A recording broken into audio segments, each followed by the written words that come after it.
So here's an example of a scratch algorithm. When we have three numbers lined up that we're supposed to add, go ahead and start in the units place, and we'll start at the top, and we'll say 7 plus 5, well, that's going to give us a 12. So I know I'm going to have to carry something to the other side. Let's go ahead and put a scratch, and I'm just going to leave the 2 because that's what we're going to wind up with here in that units place.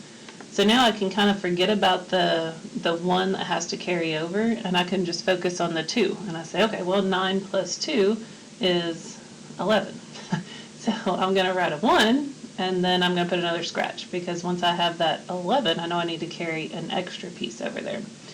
So here at the end of the 1's place, my last number there was a 1, and I had 2 scratches, so I'm going to get to carry a 2 over there.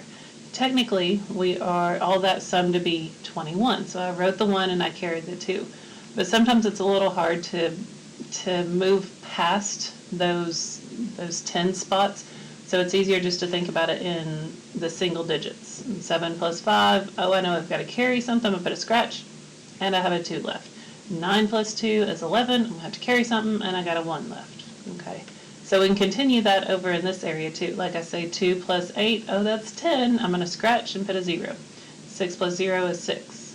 I can move on. 6 plus 4 is 10. I'm going to put a 0 and a scratch.